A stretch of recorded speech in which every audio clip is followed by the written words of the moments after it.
இப்போ ஜனவரி மாசம் நாங்க இயல்பாயே பிராமணர்கள் எல்லாருக்கும் சைலன்ஸ் பவர் எல்லாருமே அகநோக்கில போய் சைலன்ஸ்ல இருக்கிறதுக்கு தனிப்பட்ட முறையில நிறைய நிறைய முயற்சி செய்து கொண்டிருப்பாங்க. ஸோ அந்த வகையில இந்த வருஷமும் கூட ஜனவரி மாசம் எல்லாருக்குமே ஒரு விசேஷமான ஒரு மாசம். ஜனவரி 18 நெருங்கி கொண்டிருக்குது. ஸோ டாபிக் மிகவும் பொருத்தமான ஒரு டாபிக் தான், சைலன்ஸ் பவர். இப்போ நாங்க ஃபர்ஸ்டா ஒவ்வொரு ஸ்டெப்பா போவோம். சைலன்ஸ் என்று சொல்லிக்கல பாப்தாதா நிறைய விஷயங்கள் சொல்லியிருக்கிறாரு. இப்ப சில விஷயங்கள் பார்த்தோம்னு சொன்னா அதுல ஒரு விஷயம் பாபா சொல்லியிருக்கிறாரு, கடைசி நேரத்துல எங்களுக்கு எந்த சாதனங்களுமே வேலை செய்யாது. டெலிபோனோ அல்லது எங்களுக்கு இன்டர்நெட் வசதிகளோ எந்த ஒரு சாதனங்களும் வேலை செய்யாது, கரண்ட் இருக்காது. ஸோ அந்த மாதிரியான சந்தர்ப்பத்துல எங்களுக்கு ஒவ்வொருத்தரோடையும் கம்யூனிகேட் பண்றதுக்கோ அல்லது பாபாட்ட இருந்து சிக்னல்ஸ் எடுக்கிறதுக்கோ எல்லாத்துக்குமே தேவைப்படுறது இந்த சைலன்ஸ் பவர் தான். அதனாலதான் பாபா சொல்லுவாரு, நீங்க இப்பையில இருந்தே அந்த சைலன்ஸ் பவரை உங்களுக்குள்ள சேர்த்தாதான் கடைசி நேரத்துல உங்களுக்கு உதவியா இருக்கும்னு சொல்றாரு. அதே சமயத்துல எங்களுக்கு ஒரு சேவைக்கு போய் அதுல ஒரு வெற்றி கிடைக்கணும்னு சொன்னாலும் இந்த சேவையண்டைக்கு சில வேளை நாங்கள் வெளிப்புறமா சேவை செஞ்சுட்டு சந்தோஷப்படலாம். ஆனா அந்த சேவை அதுல இருந்து ஒரு பிகேஸ் உருவாகிறதுக்கோ அல்லது ஒரு ஆத்மாக்கள்ல நல்ல ஒரு தாக்கத்தை ஏற்படுத்தணும்னு சொன்னா அதுக்கு பவர் ஆஃப் சைலன்ஸ் கட்டாயம் தேவை என்று பாப்பா சொல்லி இருக்கிறாரு. அதே சமயத்துல இந்த சைலன்ஸ் பவர்ன்றது தனியா நாங்க இருக்கிற இடத்துல மட்டும் இல்ல. இப்ப பௌதிகமா நாங்கள் போய் இடங்கள்ல சேவை செய்யறோம். அப்ப அது ஒரு எல்லைக்குட்பட்டது. எங்களுக்கு ஒரு குறிப்பிட்ட இடங்களுக்கு மட்டும்தான் போய் சேவை செய்யலாம், குறிப்பிட்ட ஆத்மாக்களை மட்டும்தான் நாங்கள் ரீச் பண்ணலாம். ஆனா இந்த சைலன்ஸ் பவர்ன்றது நாங்க தொலைவில் எத்தனை மைல்களுக்கு அப்பால் இருக்கிற ஆத்மாக்கள் என்று சொன்னாலும் எங்களுக்கு அந்த வைப்ரேஷன்ஸ் மூலமா நிறைய சேவை செய்யலாம். ஸோ அதுவும் பாபா சொல்ற ஒரு ரீசன் ஏன் நாங்க இந்த சைலன்ஸ் பவரை அதிகரிக்கணும்ன்றது. அதே நேரத்துல இன்னும் ஒரு விஷயம் பாபா சொல்லுவாரு, உங்கள மட்டும் இல்ல, உங்களுக்கு முன்னால யார் வந்தாலும் அவங்க எப்படிப்பட்ட மனோநிலையில இருந்தாலும் அவங்களோட மனோநிலைய கூட மாத்துற சக்தி இந்த சைலன்ஸுக்கு இருக்குன்னு சொல்லியிருக்கிறேன். ஸோ இந்த மாதிரி நிறைய விஷயங்கள் சில சமயங்கள்ல பாத்தீங்கன்னா பாபா இந்த சயின்ஸ் பவரையும் சைலன்ஸ் பவரையும் கம்பேர் பண்ணுவாரு. விஞ்ஞானிகள் எத்தனை கண்டுபிடிப்புகளை செய்யறாங்க, விஞ்ஞானிகள் எவ்வளவு சாதனைகள் செய்யறாங்க. ஆனா அதே சமயத்துல நாங்கள் பாபாட குழந்தைகளுக்கு இந்த சைலன்ஸ் பவர்ன்றது ஒரு ஆயுதமா இருக்கு. அதால நாங்க இன்னும் நிறைய செய்யலாம்னு சொல்றேன். அதோட இன்னொரு விஷயம் நான் யோசிச்சு பார்த்தேன். சயின்டிஸ்ட் அவங்க அண்டர் கிரவுண்டுக்குள்ள போய் நிறைய கண்டுபிடிப்புகள் கண்டுபிடிக்கிறாங்க. அதுக்கே அவங்க எவ்வளவோ ப்ரிப்பரேஷன் செய்யறாங்க. வெளி உலகத்தோட எந்த தொடர்பும் இல்லாம நிலத்துக்கு அடியில போய் ஏன்னா அந்த வெளி உலகத்துல போய் தங்களோட கவன சிதறல் இல்லாம முற்று முழுதாக அந்த மன ஒருமைப்பாட்டோட அந்த கண்டுபிடிப்புகளை அவங்க செய்யறாங்க. ஆனா அதே நேரம் நமக்கு அடிஷனலா பாபாட சக்தியும் சேர்ந்து இருக்குது, பரமாத்மாட சக்தி. அப்ப எங்களால இன்னும் எத்தனையோ மடங்கு செய்யக்கூடியதா இருக்கும். ஆத்மா சக்தி அடுத்தது பரமாத்மாட சக்தி ரெண்டும் சேர்ந்து சொல்லிப்படைக்கல இன்னும் நிறைய எஃபெக்ட் அதுக்கு இருக்கும், நிறைய தாக்கம். சைலன்ஸ் என்று சொன்னா உண்மையில என்ன சைலன்ஸ் என்ற சக்தி என்றது என்ன? இன்னும் ஒரு வகையில நாங்க இதை பார்த்தோம்னா சைலன்ஸ் பவர் என்று சொல்றது ஆத்மாட மனோசக்தி, அதாவது ஆத்மாட அதி உயர்ந்த ஸ்திதி என்று நாம சொல்லலாம். ஆத்மா தன்னுடைய இயல்பான ஒரிஜினலான அந்த உயர்ந்த ஸ்திதியில இருக்கிற நேரத்துல இந்த சைலன்ஸ் பவர் வேலை செய்யும். இப்ப சைலன்ஸ்ல இருக்கேக்கல நமக்கு அதுக்குள்ள தெரிகிற அறிகுறிகள் என்ன? ஒரு ஆத்மா ரொம்ப சைலன்ஸா இருக்கிறாரு. அந்த சைலன்ஸ் சொல்லிக்கல வாயால பேசாம இருக்கிறது மட்டும் இல்ல, inner silence and outer silence. வெளிப்புறமா வாயால பேசாம இருக்கிறது, அடுத்தது மனசுக்குள்ள உள்ளுக்குள்ள இன்னர் சைலன்ஸ், உள்ளார்ந்த மௌனம். ரெண்டுமே இருக்கிற நேரத்துல அறிகுறிகள் எப்படி இருக்கா? எங்கட மனசை நாம சோதிச்சு பார்த்தோம்னு சொன்னா மனசுல மிக மிக குறைவான எண்ணங்கள் குறைந்த வேகத்துலதான் இருக்கு. ஆனா அதாவது ஒரு சாராம்சத்துக்குள்ளதான் நம்ம இருப்போம். எசன்ஸ்ஃபுல்லான சாராம்சம் நிறைந்த எண்ணங்கள் தான் நம்மளுக்குள்ள இருக்கு. அதே நேரம் புத்திய பார்த்தோம்னு சொன்னா புத்தி எப்படி இருக்கும்? புத்தி அனாவசியமா எதுக்கும் ஜட்ஜ்மெண்ட் அல்லது அலை பாஞ்சு தெரிகிறது புத்தி, அந்த மாதிரியான விஷயங்கள் இருக்காது. புத்தியும் ரொம்ப காமா இருக்கும். அடுத்து எங்கட சம்ஸ்காரங்களை பார்த்தோம்னு சொன்னா பழைய சம்ஸ்காரங்கள் குறுக்கிடாது. இப்ப சைலன்ஸ்ல இருக்கிற ஒரு ஆள் அவர் ரொம்ப காமா இருப்பாரு. சக்தி நிறைய வேஸ்ட் ஆகாது, சேமிக்கப்படும். இப்ப இது அவரவருக்கு தெரியும். அதாவது எங்களுக்கு உள்ளுக்குள்ள இருக்கிற அந்த அக உலகத்துல என்ன மாதிரி நம்ம இருக்கிறோம்ன்றது நம்ம ஒருத்தருக்குமே தெரியும். சோதிச்சு பாக்குற நேரத்துல நாங்க நிறைய பிரம்மா பாபாட ஸ்டோரிஸ் எல்லாம் கேள்விப்பட்டிருக்கிறோம் கடைசி காலங்கள்ல. இப்ப பாபா சேவையெல்லாம் ஊக்குவிப்பார், குழந்தைகளுக்கு சொல்லுவார், உங்களோட பர்சனல் நியூஸ் எல்லாம் எனக்கு சொல்லணும், இப்படி எல்லாம் சொல்லிட்டு இருந்த பாபா கடைசி நேரத்துல அவர்கிட்ட கர்மாதீத நிலைய நெருங்குற நேரத்துல நம்மட மூத்தோர் சொல்ல கேள்விப்பட்டிருக்கிறோம். 68ஆம் ஆண்டுகள்ல பாபாவை சந்திச்சாக்கள் எல்லாரும் பாபாட்ட சர்வீஸ் நியூஸ் சொல்ற நேரத்துல ஒரு கொஞ்ச நேரம் பாபா கேட்கிற மாதிரி இருக்கு, திடீரென்று பாபா வேற ஒரு உலகத்துல இருப்பாரு.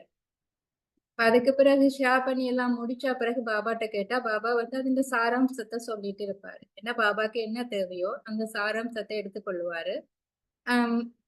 இடைக்க பாபா பியோண்டா அப்பாற்பட்ட ஒரு ஸ்திதிக்கு போயிடுவாரு. அடுத்தது நாங்க சைலன்ஸ்ல நான் சில இந்த பர்சனல் எக்ஸ்பீரியன்சஸ் சொல்றேன். அதுக்கு பிறகு அடுத்த ஸ்டெப்ல நாங்க சைலன்ஸ் பவரை இன்க்ரீஸ் பண்றதுக்கு அதிகரிக்கிறதுக்கு என்ன செய்யலாம், அதுக்கு தடையா இருக்கிற காரணிகள் என்ன, அந்த மாதிரியான விஷயங்கள் அதுக்கு பிறகு பார்ப்போம். எனக்கு தனிப்பட்ட முறையில கொஞ்சம் சொல்லக்கூடிய அனுபவங்கள் சிலது சொல்றேன். ஒரு தடவை மதுபன்ல 2010ஆம் ஆண்டு நினைக்கிறேன். இப்ப முந்தி தாதிமார் இருக்கிற நேரத்துல வேர்ல்ட் பீஸ் அவர் சொன்னா ஸ்பெஷலா நடக்கும் மெடிடேஷன். எனக்கு இன்னும் அந்த ஞாபகம் இருக்கு. இத்தனை வருஷம் ஆகியுமெண்டா அந்த அளவுக்கு எனக்கு அனுபவம் கிடைச்சது அந்த மெடிடேஷன்ல. அப்ப அந்த வேர்ல்ட் பீஸ் அவர்ல ஸ்டேஜில் எத்தனை தாதிமார் அந்த நேரம் மதுபல்ல அவைலபிளா இருக்கிறாங்களோ அவ்வளோ பேரும் ஸ்டேஜில் இருப்பாங்க. நிறைய சீனியர்ஸ் நிறைய சேர்ஸ் போட்டு அப்படியே இருப்பாங்க. இப்ப மெடிடேஷன் அதுக்கு முதல்ல ஒரு அரை மணி தியாலத்துக்கு ஒரு ஷார்ட் கிளாஸ் யாராவது ஒரு தாதி கொடுப்பாங்க. இதோட அதாவது தியானத்தோட சம்பந்தப்பட்ட ஒரு ஷார்ட் கிளாஸ் நடக்கும். அதுக்கு பிறகு அந்த 1 hour 6:30 to 7:30 மெடிடேஷன் நடக்கும். இப்ப இந்த பெர்டிகுலர் இயர்ல நான் இருந்த நேரம் இப்ப எனக்கு கொஞ்சம் மதுபன் என்று சொன்னாலே நாங்க எக்ஸ்ட்ராவா முயற்சி பண்ணிட்டு இருப்போம். இப்ப இந்த மெடிடேஷன் வந்தோடனே எனக்கு யோகான்னு சொன்னா ரொம்ப பிடிக்கும். இப்ப ரொம்ப ஆர்வமா போய் உட்கார்ந்து இருந்தேன்னா ஏற்கனவே சில பிராக்டிஸும் செஞ்சு கொண்டிருந்தேன்னா அப்ப இந்த மெடிடேஷன்ல எனக்கு உண்மையிலேயே அந்த அதாவது ஒரு குளோப்ல பூகோள உருண்டைக்கு மேல ஒரு பரிஸ்தா போய் நின்று அந்த ஃபுல்லா எல்லா குளோபுக்கும் அந்த வைப்ரேஷன்ஸை கொடுத்து முழு உலகத்துக்கும் சேவை செய்யற மாதிரியான அனுபவம் அது மறக்க முடியாத ஒரு அனுபவமா இருந்துச்சு. உலக சேவை என்றது எப்படி எங்கட மனசு மூலமா செய்யலாம், இந்த சைலன்ஸ் பவர் எப்படி அந்த சேவையை செய்விக்க, ஏன்னா உடனடியாயே எங்களுக்கு கிடைக்கிற பலன் நமக்குள்ள ஒரு திருப்தி, ஒரு இனம் புரியாத ஒரு சந்தோஷம், அதுதான் அந்த சேவைக்கு கிடைக்கிற உடனடி பலன். அன்றைக்கு அந்த மெடிடேஷன் முடிஞ்சு 7:30 டிராபிக் கண்ட்ரோல் போகுது, போய் முடிஞ்ச பிறகு ஒயிட் லைட் மாத்தினாங்க. ஆனா எனக்குண்டா அந்த ஸ்திதியில உயர்ந்த ஸ்திதியில இருந்து கீழே வர முடியாத அளவுக்கு இருந்துச்சு. பிறகு டின்னருக்கு போகலும் எனக்கு அந்த சாப்பிடணும் போலவே தோன்றல. என்ன அவ்வளவுக்கு அந்த ஆத்மா நல்லா ஃபுல்லா இருந்துச்சு. பிறகு ரூமுக்கு போனேன். ரூமுக்கு போன பிறகும் அந்த தொடர்ந்து அந்த சைலன்ஸ்ல அதே ஸ்திதியில இருக்கணும் போல இருந்துச்சு. யாரோடையும் பேசுற அளவுலயும் கூட இல்ல. சைலன்ஸ் பவர் கேக்கல பாத்தீங்கன்னு சொன்னா அதாவது உயர்ந்த ஸ்திதியில இருக்கேக்கல கூடுதலா நம்மட கம்யூனிகேஷன் வந்து சிக்னல்ஸ் மூலமா இருக்கும். அதாவது பேசுறது குறைவா இருக்கும், ஆனா சிக்னல்ஸ் மூலமா இருக்கும். அப்ப அந்த மாதிரி தான் அன்றைக்கு நான் யாரோடையுமே பேசல. எனக்கு உள்ளுக்குள்ள வந்து தொடர்ச்சியா அப்படியே இருக்கணும் போல இருந்துச்சு. அடுத்த நாள் காலையிலயும் கூட கிட்டத்தட்ட நான் நினைக்கிறேன் ஒரு ஹாஃப் டே அதே மாதிரி அந்த சைலன்ஸை வந்து மெயின்டைன் பண்ணக்கூடியதா இருந்துச்சு. அது வரைக்கும் எனக்கு அந்த மாதிரி தனியே இருக்கணும் போல அப்படி ஒரு அனுபவம் வந்து கிடைச்சிச்சு. ஸோ இந்த மாதிரி தான் ஓஆர்சிலையும் கூட ஒவ்வொரு வருஷம் வந்து சைலன்ஸ் பற்றி அரேஞ்ச் பண்ணுவாங்க, ஸ்பெஷலா வந்து ஒரு ஒரு குரூப்புக்கு. ஸோ 2 தடவை நான் பார்ட்டிசிபேட் பண்ணியிருக்கிறேன். அதுலயும் கூட நிறைய அனுபவங்கள் கிடைச்சிச்சது. ஒரு தடவை எனக்கு ஞாபகம் இருக்குது, ஜேர்னல் ஒன்று எழுத கொடுத்தாங்க. கையில ஆளுக்கு ஒரு டயரி கொடுத்தாங்க. அந்த டயரியில வந்து மனசுல, அதாவது சைலன்ஸா நாங்க அந்த இருக்கிற நேரத்துல என்னென்ன எல்லாம் மனசுல தோன்றுதோ அது எல்லாத்தையும் அந்த டயரியில வந்து நோட் பண்ண சொல்லி சொன்னாங்க. இப்ப ஓஆர்சியில போனாக்களுக்கு தெரியும், அதுல டோம் இருக்குது, பாபாஸ் ரூம் இருக்குது, நல்ல பார்க்ஸ், தனியே இருக்கிறதுக்கு நிறைய நிறைய இடங்கள் இருக்குது, ஸ்டோன் பெஞ்சஸ் எல்லாம் இருக்கு. எங்க வேணுமென்றாலும் நாங்க போய் உட்கார்ந்து கொள்ளலாம். நம்மளுக்கு ஃப்ரீயா இருந்து எங்களோட அகநோக்குல போய் எங்களை சோதிச்சு பார்க்கறதுக்கு, பாபாவோட பர்சனலா எக்ஸ்பீரியன்ஸ் பண்றதுக்கெல்லாம் நல்ல சான்ஸ் வந்து அந்த இடமும் கூட நல்லா அமைஞ்சிருக்குது. அதே நேரம் ஒவ்வொரு குரூப்புக்குன்னு சொல்லிக்கல நிறைய பேர் இருக்கவும் மாட்டாங்க. ஸோ எங்களுக்கு கூடுதலான ஒரு வாய்ப்பா வந்து அந்த ரிட்ரீட் வந்து அமைகிறது. இப்போ எனக்கும் அந்த ஜேர்னல் எழுதுற நேரத்துல வந்து அந்த சைலன்ஸ் என்று சொல்லிக்கல ஆத்மா உயர்ந்த ஸ்திதியில இருக்கும்னு நாங்க பார்த்தனாங்க. இப்ப நாங்க அகநோக்குல போய் அந்த உயர்ந்த ஆழ்ந்த மௌனத்தை அனுபவம் செய்யக்கல ஆட்டோமேட்டிக்காயே ஆத்மாக்கு வந்து பரமாத்மாவோட இருக்கிற தொடர்பு வந்து ரொம்ப நெருக்கமா இருக்கும், க்ளோஸா இருக்கும். அதாவது பாபா தான் என்னுடைய உலகம் என்ற மாதிரி ரொம்ப ஃபீல் ஆகும். அந்த நினைவு என்றது வந்து இயல்பா இருக்கும். அப்ப அதை எனக்கு அனுபவம் செய்யக்கூடியதா இருந்துச்சு. அப்ப நான் எல்லாத்தையுமே அப்பப்ப வர எண்ணங்கள், அதாவது அந்த சைலன்ட் ஸ்திதியில இருக்கேக்கல மனசுல நிறைய புது புது தாட்ஸ், புது புது ஐடியாஸ் எல்லாம் வரும். எல்லாத்தையுமே நோட் பண்ணி கொண்டேன். அதே நேரத்துல நம்மட ஆன்மீக முன்னேற்றத்துக்கு வந்து பிளாக்கேஜஸா இருக்கிற, தடைகளா இருக்கிற சில விஷயங்கள் அதுகளும் கூட கண்ணுக்கு தெரிஞ்சிச்சு. ஸோ அதுகள் எல்லாத்தையுமே நோட் பண்ணி கொண்டேன். அப்ப எங்களுக்கு சொல்லப்பட்ட விஷயம் என்னன்னு சொன்னா, இந்த டைரி வந்து பர்சனல் டைரி, இதை யாரும் பார்க்க போறது இல்ல. ஸோ இது நமக்காக. அதால எங்களுக்கு என்ன தெரினாலும் ஒரு வரையறை இல்லாம எழுதுறது. அந்த டைரி முடிஞ்சோன்னா உங்களுக்கு இன்னொரு டைரியும் கொடுப்பாங்க அப்படின்னு சொன்னாங்க. இது ரொம்ப நல்ல ஒரு பிராக்டிஸ், நீங்க கூட ட்ரை பண்ணலாம். இப்ப இது எனக்கு கிடைச்ச அந்த அனுபவத்தால என்னன்னு சொன்னா, நாங்க சில சமயங்கள்ல எங்களுக்கு அந்த அனுபவங்கள் கிடைக்கும், நல்ல நல்ல எண்ணங்கள் தோன்றும், ஆனா பிறகு மறந்துடுவோம். இப்ப உதாரணத்துக்கு மதுபனுக்கு போறோம், மதுபன்ல வந்து ஒரு 2 வீக்ஸ் நிக்கிறோம், நிறைய அனுபவங்கள் வந்திருக்கும். அந்தந்த நேரம் சில வேளை ஃபியூ மொமெண்ட்ஸா இருக்கலாம் அல்லது மினிட்ஸா இருக்கலாம், சில எண்ணங்கள் வரும், நல்ல அனுபவங்கள் கிடைக்கும். ஒரு நிமிஷத்துக்கு கூட நல்ல அனுபவம் கிடைச்சிருக்கலாம். ஆனா பிறகு மதுபனால வந்தா பிறகு எக்ஸ்பீரியன்ஸ் ஷேர் பண்ண சொல்லி கேட்கல சில வேளை நாங்க மறந்துடுவோம். ஏன்னா அதுக்கு பிறகு ஒரு அனுபவம் ஏற்பட்டு அதுக்கு பிறகு சில வேளை வேற ஒரு அனுபவம் வந்திருக்கும். அதை விட நான் இந்த அனுபவத்தை சில வேளை மறந்திருக்கலாம். அதால எதுவா இருந்தாலும் எழுதி எழுதி வச்சுட்டு நாங்க ஒரு கொஞ்ச காலத்துக்கு பிறகு நாங்க அதை ரிவைஸ் பண்ணி பார்க்கிற நேரத்துல அது ஒரு புத்துணர்ச்சி தார மாதிரி இருக்கும். அதால நான் அது ஒவ்வொரு முறையும் மதுபனுக்கு போற நேரத்துல இந்த அனுபவங்களை, இந்த எண்ணங்களை எழுதுறதுக்காக ஒரு ஜேர்னல் ஒன்று வச்சுக்கொள்றது. எங்க போனாலும் ஒரு சின்ன நோட் புக் பேக்ல இருக்கும் எப்பவுமே. அது பாண்டவ நோக்கி ஆன்சர் ஒரு எந்த இடத்துல போயிருந்தாலும் அந்த நேரத்துல வர சிந்தனைகள் நான் என்ன செய்வேன்டா எந்த இடத்துல என்று சொல்லி மேல நோட் பண்ணி கொள்வேன். டவர் ஆஃப் பீஸ் அப்படி எழுதி கொள்வேன். பிறகு கீழே எனக்கு அந்த டவர் ஆஃப் பீஸ் அடியில எனக்கு வந்த சிந்தனை என்று சொல்லி கீழே எழுதி கொள்ளுவேன். இது எனக்கு நிறைய உதவி செய்தது. அப்ப இப்போ 2, 3 வருஷத்துக்கு முதல் மதுபன் போன நேரம் எனக்கு என்ன மாதிரி நான் அனுபவிச்சேன் என்று பார்க்கிறதுக்கு இப்ப கூட ரிவைஸ் பண்ணி பார்க்கறதுக்கு என்கிட்ட இருக்கு. இதை நீங்களும் கூட ட்ரை பண்ணி பார்க்கலாம். மதுபனுக்கு போக முடியாதாக்கள் கூட ஏதாவது ஸ்பெஷலா சீனியர்ஸ் ரிட்ரீட்ஸ் பர்த்தீஸ் அந்த மாதிரி நடக்கிற நேரத்துல உங்களோட தாட்ஸை வந்து நீங்க குறிச்சு கொள்ளலாம். இது ஆத்மாண்ட ஸ்திதி எப்பயாவது டவுனா போனா கூட எங்களை உயர்த்தி விடுறதுக்கு வந்து உதவி செய்யும். அப்ப இந்த சைலன்ஸ் பவர் என்று சொல்லிக்கல, அந்த சைலன்ஸ் ஸ்திதியில வந்து நம்மளுக்கு அந்த புத்துணர்ச்சி தரக்கூடிய எண்ணங்கள் வந்து உதயமாகும். அடுத்தது சைலன்ஸ்ல இருக்கேக்கல இன்னொரு விஷயம், இப்ப இது லாங் ஹவர்ஸுக்கு இல்லாம ஈவன் ஷோர்ட்டா இப்ப நாங்க எல்லாருமே லௌகீகத்துல வந்து எங்களுக்கு பொறுப்புகள் இருக்குது. எல்லாருக்கும் ஒரேடியா சைலன்ஸ்ல இருக்க முடியாது. ஈவன் நிலையத்துல சென்டர்ஸ்ல இருக்கிறாக்களுக்கு கூட ஃபுல்லா எங்களுக்கு வந்து யோகாவிலேயே தொடர்ந்து இருக்கிற வாய்ப்பு இல்லை. கர்மனா சேவை செய்யணும். இப்ப எங்களுக்கு இடைக்கிடைக்கு இருக்கிற டைம் இல்ல, கொஞ்சம் கொஞ்சம் நேரம் வந்து நாங்க சைலன்ஸுக்காக சேர்த்துக்கொள்ளேக்க அதுல கூட நிறைய பெனிஃபிட் வந்து நான் பார்த்திருக்கிறேன். எப்படின்னு சொன்னா அவங்க எல்லாருக்கும் கூட அனுபவமாகி இருக்கலாம். இப்ப நாங்க வேலை செஞ்சுட்டு இருக்கிறோம். வேலை செஞ்சுட்டு பிறகு ஒரு டைம் வந்தாலும் ஓகே இப்ப யோகத்துல இருக்கிறக்கான டைம் சொல்லிட்டு வந்து மெடிடேஷன்ல உட்காடுறோம்.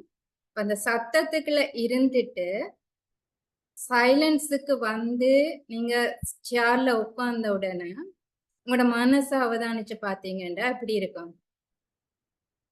அந்த நேரத்துல வந்து அதாவது அதுக்கு முதல்ல நான் ஏதாவது தவறு செஞ்சிருந்தா அல்லது யாரோடையாவது கருத்து வேறுபாடுகள் முரண்பட்டிருந்தா அல்லது எதையாவது மறந்திருந்தா இந்த சைலன்ஸுக்கு வந்த உடனேயே அது ஞாபகத்துக்கு வரும்.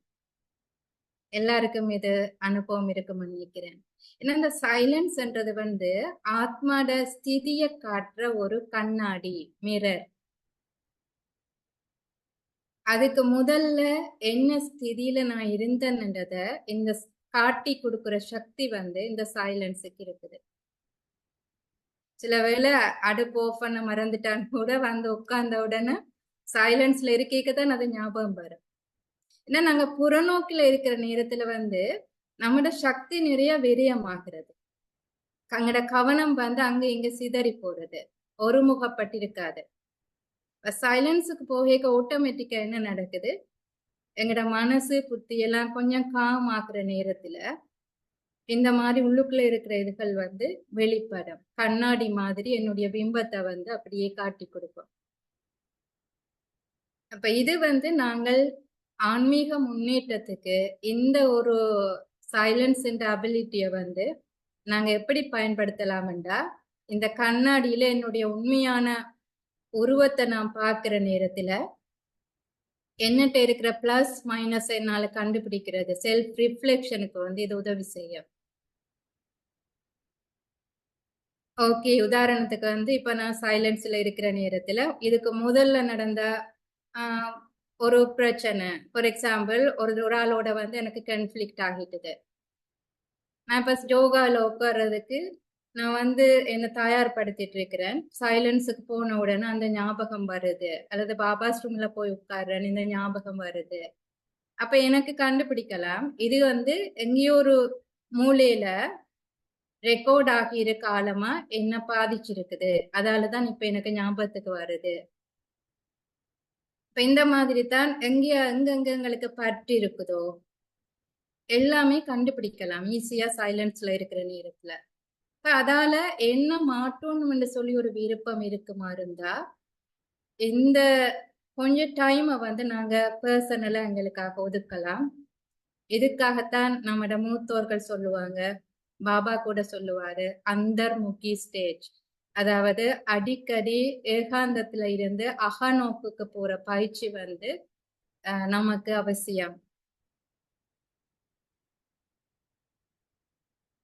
எங்கேயாவது இதுக்கும் கூட ஸ்பெஷலா இப்ப உங்களுக்கு வசதி இருந்துட்டா வெளியில இயற்கையோட எங்கேயாவது ஒரு மனசுக்கு இதமான ஒரு இடங்கள்ல போய் அமர்ந்திருந்து நாங்க எங்களை சோதிச்சு பார்க்கல கொஞ்சம் அந்த இயற்கையோட அந்த சூழலும் வந்து எங்களுக்கு நல்லா ஹெல்ப் பண்ணோம். கொஞ்சம் ஆத்மாக்கு வந்து ஒரு புத்துணர்ச்சி கிடைச்ச மாதிரி இருக்கும். அதால அந்த இதுலயும் நாங்க கவனம் செலுத்தணும். அடுத்தது எனக்கு இன்னும் ஒரு அனுபவம் நான் சொல்றதா இருந்தா, இப்ப சைலன்ஸ்ன்றது நாங்க நினைக்க கூடாது. நான் தனியா போயிருந்தா மட்டும்தான் இந்த சைலன்ஸ அனுபவம் செய்யலாம் அப்படி நினைக்க கூடாது. இதுக்கும் கூட எனக்கு சில அனுபவங்கள் என்னன்னா, இப்ப அண்மையில கிட்டத்தட்ட ஒரு 2 மாசம் இருக்கும்னு நினைக்கிறேன். நான் கொழும்புக்கு போய் கொண்டிருக்கிறேன் பஸ்ஸில. கால நேரத்துல பஸ்ஸிலன்னு சொன்னா சரியான கிரவுடா இருக்குது. ஆனா அந்த பஸ் வந்து கொழும்புக்கு போய் சேர கிட்டத்தட்ட ஒரு 4 ஹவர்ஸ் ஆகும். அந்த 4 மணித்தியாலங்களும் அதுல ஒரு 3/4 நேரத்துக்கு இனம் புரியாம எனக்கு ஒரு உள்ள அந்த ஒரு ஃபீலிங்ஸ், அதாவது பாபா வந்து என்ன நினைக்கிற மாதிரி ஒரு அனுபவம். நாங்க வந்து டிராவல் பண்ற நேரத்துல முயற்சி செய்து பாபாவை நினைக்கிறது அது ஒரு அனுபவம். பாபா நம்மள நினைக்கிறது அது ஒரு வார்த்தைகளால சொல்ல முடியாத ஒரு சுகத்தை கொடுக்கும். இப்ப கடவுள் நம்ம நினைக்கல, அந்த நினைவு எப்படி இருக்குமென்று சொன்னா, நம்ம மறக்க நினைச்சாலும் முடியாத மாதிரி. ஒரு சில வேளை பாபா சொல்லுவாரு, உங்களோட நினைவு வந்து தொந்தரவு பண்ற மாதிரி இருக்கணும் அப்படின்னு சொல்லுவாரு. அந்த மாதிரி ஒரு அனுபவம் எனக்கு. அப்பதான் நான் யோசிச்சு பார்த்தேன். நாங்க கூட்டத்துல அந்த பஸ்ஸுக்குள்ள சீட்ல இருக்கிறாக்களை விட நின்று கொண்டு டிராவல் பண்றாக்கள். சரியான கிரௌடட் பஸ். அதுல யாருமே பிகேஸ் இல்ல. அப்படியான ஒரு கூட்டத்துக்குள்ள கூட அந்த சைலன்ஸ் அந்த சுகத்தை வந்து எனக்கு அனுபவம் செய்யக்கூடியதா இருந்துச்சு ஒரு லாங் டைமுக்கு. அதால அந்த ஸ்திதி வந்து நம்மட பிராக்டிசஸ் வந்து இருந்துச்சுதான் இருந்தா எங்களுக்கு எந்த கூட்டத்துக்குள்ள எப்ப போனாலும் எங்களால சைலன்ஸுக்குள்ள போக முடியும். அடிக்கடி நான் குல்சார் தாதியை நினைச்சு பார்ப்பேன். தாதி வந்து கூட பேசணும் போல நம்மளுக்கு இருக்காது. அதையோ ஒரு கணம் பார்த்தாலே போதும் நம்மளுக்கு ஒரு ஃபுல்லாகின மாதிரி ஃபீல் ஆகும். காரணம் தாதி வந்து அவங்களோட ஸ்பெஷாலிட்டியே இன்ட்ரோவர்ஷன். ரொம்ப சைலன்ஸா இருப்பாங்க, சாராம்சமா பேசுவாங்க. அதால இந்த சைலன்ஸ் பவர் வந்து முன்னால இருக்கிற ஆக்களை கூட திருப்திப்படுத்தக்கூடிய தன்மை வந்து இருக்குது. எங்களுக்கு முன்னால யார் வந்தாலும் நம்மட திருஷ்டி மூலமாக அல்லது ஓரிரு வார்த்தைகள் மூலமாகவே அந்த ஆத்மாவை வந்து திருப்திப்படுத்தக்கூடியதா இருக்கும்.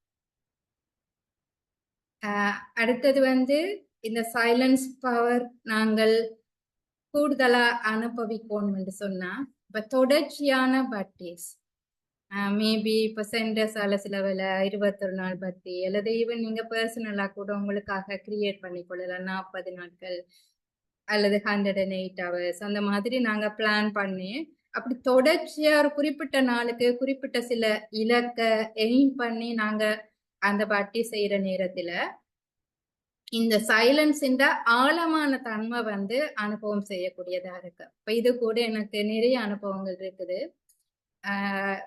நான் பர்சனலா பார்ட்டிஸ் போடுறது கூட எப்பெல்லாம் மனசுல தோன்றுதோ சில சமயங்கள் அப்படியே ஸ்ட்ராங்கா வரும்.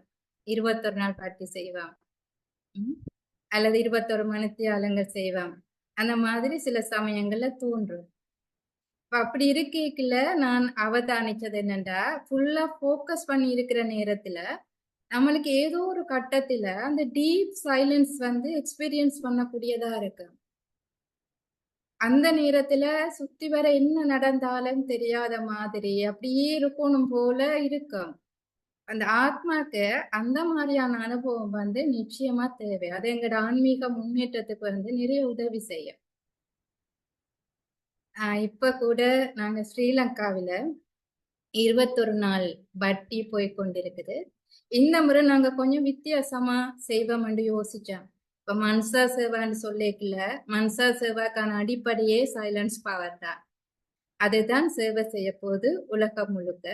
அதால பிகேஸ் என்ற மனசுலையும் அந்த ஒரு உற்சாகத்தை ஏற்படுத்துறதுக்காக நாங்க எப்படி அந்த பட்டியில ஜாயின் பண்றதுக்கு ஆக்களுக்கு ஒரு உற்சாகத்தை கொடுக்கலாம், கிரியேட்டிவ் முறையா எப்படி செய்யலாம் என்று யோசிக்கிற நேரம் இந்த ஐடியா வந்துச்சுது. இப்ப பாபா அடிக்கடி சொல்லுவார், முரளிகள்ல ஒவ்வொரு நாளைக்கு ஒவ்வொரு குரூப்புக்கு சொல்லுவார். சில வேளை சொல்லுவாரு, ஓகே ஓய்வு ஸ்திதியில இருக்கிற ஆட்களுக்கு போய் சேவை செய்யுங்கண்டுவார். சில வேளை வந்து ப்ரொஸ்டிடியூட்ஸுக்கு போய் சர்வீஸ் செய்யுங்கண்டுவார். சில வேளை மீடியாக்களுக்கு இந்த மாதிரி பாபா நிறைய கேட்டகரி சொல்லுவார் தானே. இப்ப அந்த ஐடியா வந்து எடுத்தான். இப்ப 21 நாட்களுக்கும் 21 ஃபீல்டுல இருக்கிற ஆட்களுக்கு வந்து நம்ம ஒன்று சேர்ந்து எங்கட மௌன சக்தி மூலமாக சக்காஷ் கொடுக்கிறது. இப்ப அந்த வகையில வந்து ஒரு நாளைக்கு யூத் குரூப், இன்னொரு நாளைக்கு ஃபாதர்ஸ், மதர்ஸ், சில்ட்ரன் குரூப், அடுத்தது மீடியாவில் இருக்கிறார்களுக்கு என்ன பாபா சொல்லுவாரு, நீங்க அவங்களோட புத்திய வந்து டச் பண்ணணும், சயின்டிஸ்ட்ன புத்திய டச் பண்ணணும், மீடியாக்கள் டச் பண்ணீங்கன்னா மீடியா மூலமா நிறைய சர்வீஸ் நடக்கும். இப்ப அதால ஊடகவியல் துறை, மீடியா, சோசியல் மீடியா, அது ஒரு நாளைக்கு போட்டிருக்கிறோம்.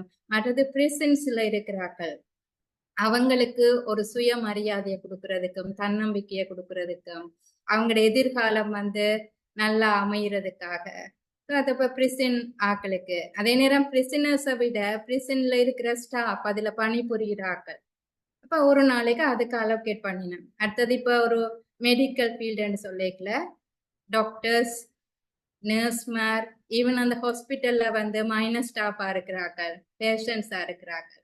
இப்ப அந்த மருத்துவத்துறை ஒரு நாளைக்கு, சட்டத்துறை, கோர்ட்ஸ், நீதிமன்றங்கள், மற்றது போலீஸ் ஸ்டேஷன்ஸ், அப்படி கேட்டகரைஸ் பண்ணி நாங்க போட்டு வச்சிருக்கிறோம். சயின்டிஸ்டுக்கும் ஒரு நாள் போட்டு வச்சிருக்கிறோம். இது நல்ல ஒரு இன்ட்ரெஸ்டிங்கா போய்கொண்டிருக்குது இந்த பத்தி. இப்ப இதுல ஈடுபட்டிருக்கிற பிகேஸும் கூட ஒவ்வொரு சென்டர்ஸுக்கு வந்து ஸ்ரீலங்காவில சென்டர்ஸ் என்று சொன்னா நிறைய 21 நாளைக்கும் எல்லா சென்டர்ஸுக்கும் பங்கு பெற்ற வாய்ப்பு வராது. ஆனா நாங்க ஓரளவுக்கு செலக்ட் பண்ணி கொஞ்சம் சென்டர்ஸுக்கு அந்த பொறுப்புகள் கொடுத்தது. அப்ப அதுல 2 கமெண்ட்ரிஸ் வரும். முதலாவது கமெண்ட்ரி வந்து பரமாத்மாவோட கனெக்ஷன். ஏன்னா நாங்க சக்தியை வந்து கொடுப்போம்னு சொன்னா ஃபர்ஸ்ட் ஆத்மா தன்னை நிரப்பிக்கொள்ளும். அதால ஒரு 1/2 ஹவருக்கு வந்து பரமாத்மாவோட கனெக்ஷன், அடுத்த 1 ஹவருக்கு வந்து நம்ம இந்த ஃபீல்டுல இருக்கிற ஆட்களுக்கு, இந்த குறிப்பா ஃபோக்கஸ் பண்ணப்பட்ட அந்த குரூப்புக்கு வந்து சகாஷ் கொடுக்கறது. இப்ப பிகேஸ் அந்தந்த சென்டர்ஸ் வந்து இன்வால்வ் ஆகுற நேரத்துல அவங்களோட சிந்தனைகள் எல்லாம், கமெண்ட்ரிஸ் எல்லாம் நல்ல சூப்பர்பா செய்யறாங்க. அதாவது ஒவ்வொரு கேட்டகரியில இருக்கிற ஆட்களுக்கும் என்ன தேவை, எல்லா ஆத்மாக்களோட தேவையும் வந்து ஒரே மாதிரி இருக்காது. டாக்டர்ஸ் சொல்லிக்கலாம், அவங்களோட தேவை வந்து வித்தியாசம், சரியான ஸ்ட்ரெஸ்ல இருப்பாங்க. பேஷண்ட்ஸ் சொல்லிக்கலாம் பாடி பெயின்கள் அந்த மாதிரி இருக்கு. அதால என்னென்ன தேவை என்றதை யோசிச்சு அந்த யோசனைகளை வந்து கமெண்ட்ரிகளால கொண்டு வராங்க.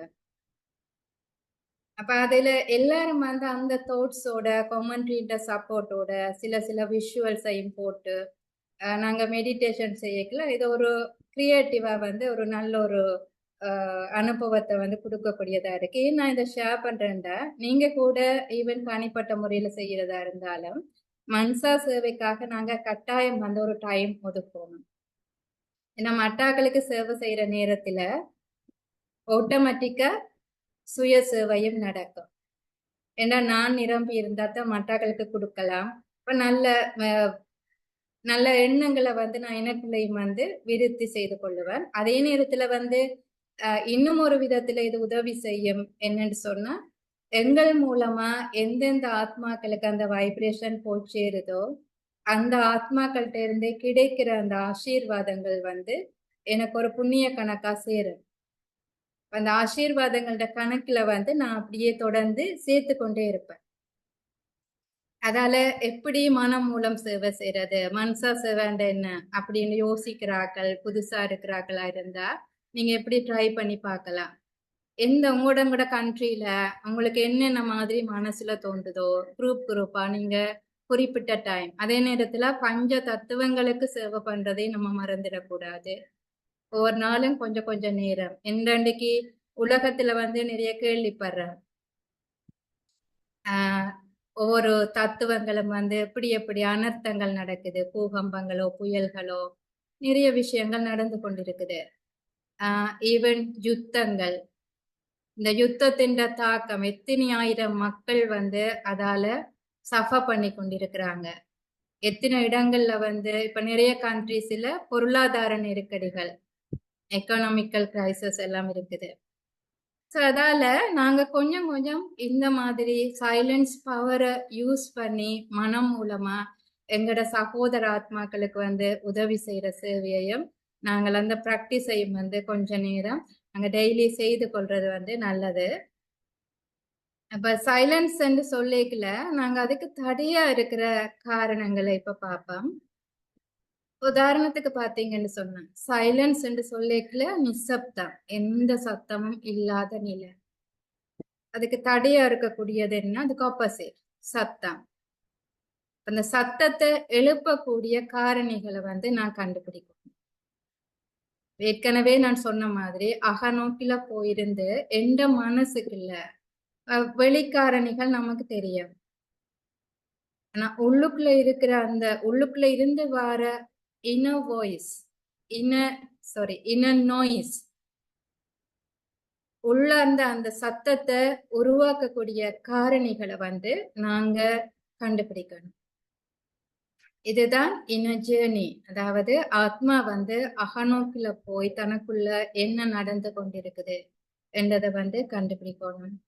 உதாரணத்துக்கு ஆத்மா கம்ப்ளீட்டா சைலன்ஸா இருக்கணும்டா ஆத்மாட பகுதிகள் மனம், புத்தி, சம்ஸ்காரம் இந்த 3 பகுதிகளும் வந்து ரொம்ப காமா இருக்கணும். இப்ப மனசுல வந்து ஓசிய எழுப்பக்கூடிய காரணிகள் என்ன?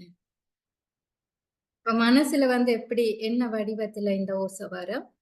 வீணான எண்ணங்கள், எதிர்மறையான எண்ணங்கள், இதுகள தாக்கத்தால் ஏற்படுற குழப்பங்கள், இதுக்கு நிறைய காரணிகள் இருக்கலாம். இப்ப வீணான எண்ணங்கள் என்று சொல்லிக்கல வீணான எண்ணம் ஏன் உருவாகுது? அதுக்கு ஏதோ ஒரு அடிப்படை காரணம் இருக்கா? அல்லது எதிர்மறையான எண்ணங்கள் ஏன் உருவாகுது? மனசுல ஏன் சில சமயங்கள்ல குழப்பங்கள் வருது, கேள்விகள் வருது, கன்ஃபியூஷன். இது ஆட்டோமேட்டிக்கா மனசுல வந்து ஒரு ஓசையை உருவாக்கி கொண்டே இருக்கு. இப்போ உதாரணத்துக்கு பாருங்க, எனக்கு ட்ராமாவில வந்து 100% நம்பிக்கை இல்லைன்னு சொன்னா ஒரு காட்சியில ஏன் இப்படி நடந்தது, அல்லது சில நடிகர்கள்ல ஏன் இவங்க இப்படி நடந்து கொள்றாங்க, எனக்கு அந்த கேள்விகள் அப்படி வருதுன்னு சொன்னாலே நாடகத்துல வந்து ஏதோ ஒரு வகையில இந்த நம்பிக்கையில ஒரு சின்ன தளம்பல் ஏற்படுதுன்னு அர்த்தம் இல்லையா? அந்த கேள்விகள் எழும்பியக்குல மனசுல குழப்பங்கள் வரைக்கல அது ஆட்டோமேட்டிக்கா வந்து அந்த நேரத்துல ஆத்மா சைலன்ஸா இல்ல. இப்ப சில சமயங்கள்ல நம்மளுக்குள்ள இன்னொரு காரணம் சில ஆசைகள் பேருக்காக, புகழுக்காக, மட்டாக்கள் என்ன அப்ரிஷியேட் பண்ணணும், மட்டாக்கள் எனக்கு மரியாதை கொடுக்கணும், இந்த மாதிரியான சில எதிர்பார்ப்புகள், இது கூட மனசுல ஒரு நோய்ஸை ஏற்படுத்தக்கூடும்.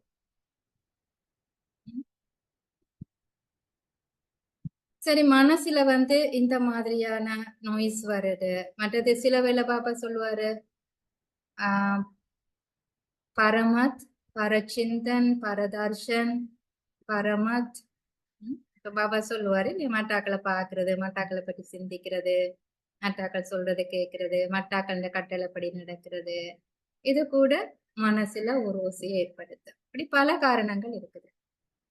இப்ப புத்தி வந்து நோய்ஸ் ஏற்படுத்துறதுன்றது என்ன? ஒன்று பாபா சொல்லுவார் புத்தி அதுக்கு எங்க ஈர்ப்பு இருக்கோ அங்க அலைஞ்சு திரிஞ்சுட்டு இருக்கும். இப்ப முரளி கேட்கிற நேரத்துல பாபாக்கு பருடே கிடைக்க புத்தி வந்து எங்கேயாவது அலைப்பாயுதா? ஏன் அலைப்பாயுது? அலைப்பாயிரண்டு அங்கேயோ ஒரு கவன சிதறல் வந்து ஏற்படுது ஏதோ ஒரு காரணத்தால. இப்ப புத்தி அங்க போயிருது. சில சமயங்கள்ல பாபா சொல்லுவாரு சட்டத்தை, இப்ப கிட்டடியில ஒரு முரளியில வந்துச்சு, சட்டத்தை உங்களோட கையில எடுக்காதீங்க, don't take low in your own hand. Baba பார்த்து கொள்ளுவாரு. அவ புத்தியில நோய்ஸ் வர்றது என்னண்டா நாங்க அனாவசியமா எங்கட புத்திய வந்து தேவையில்லாத விஷயங்கள்ல அனலைஸ் பண்ணி பார்த்து அதுல டைமை வேஸ்ட் ஆக்கி கொண்டிருக்கிறது. இன்னும் ஒரு மதுபன் பொண்ணு நேரம் நவம்பர்ல பிரிஜ்மோகன் பாயோட கிளாஸ்ல பாய் சாப் கேட்டாரு இப்ப பிகேஸ்ல அவங்களுக்கு சவாலா இருக்கிற மாயா என்னன்னு கேட்டாரு, பெரிய மாயா என்னன்னு கேட்டாரு. ஒவ்வொருத்தரும் ஒவ்வொரு பதில் சொன்னாங்க, அவர் ஏற்றுக்கொள்ளுகிற. இப்ப கடைசியா ஒரு சிஸ்டர் சொன்னாங்க புத்தி என்று அக்செப்ட் பண்ணாரு. தட் இஸ் அ கரெக்ட் ஆன்சர்ன்னு சொன்னாரு. ஏன்னா புத்திய நம்ம தேவையில்லாம பயன்படுத்துறோம் என்று சொன்னாங்க. அப்ப நிர்மலா தீதி பொடிலி பண்ணி ஒரு கொஞ்ச நாள் தான் ஆகி இருந்துச்சு. அப்ப தீதிய வந்து சொன்னார் உதாரணமா, தீதி இந்த சக்சஸுக்கு என்ன காரணம்னு நான் யோசிச்சு பார்த்தேன். அவங்க புத்திய யூஸ் பண்றீல. பாபா சொன்னா செய்தேன், அவ்வளவுதான், தட்ஸ் இட். ஆனா நாங்க எங்களுக்கு ஒரு வழிகாட்டல் கிடைச்சா பிறகு அதை நான் அனலைஸ் பண்ணி பார்த்து ஏன் இப்படி சொன்னாங்க, இப்படி சொல்லியிருக்க கூடாது, அவங்களுக்கு இதுல அனுபவம் இல்லை, அந்த மாதிரி புத்திய நான் தேவையில்லாம யோசிச்சு அல்லது இன்னொருத்தருக்கு சேவைக்கான வாய்ப்பு கொடுத்திருக்கிற நேரத்துல அவங்களோட பாகத்தை அவங்க தங்கட பாகத்தை நடிச்சிட்டு இருக்கிறாங்க. ஆனா நான் சில வேளை அவங்கள பார்த்துட்டு அவங்களோட பாகத்துல குறை கண்டுபிடிக்கிற மாதிரி சில வேளை இருக்கும். அது வந்து புத்தி அனாவசியமா ஜட்ஜ் பண்ணது மாட்டாக்கல. அப்ப இதுகள் எல்லாம் நாங்க நிப்பாட்டினாத்தான் எங்கட இன்னர் சைலன்ஸ வந்து பேணக்கூடியதா இருக்கு.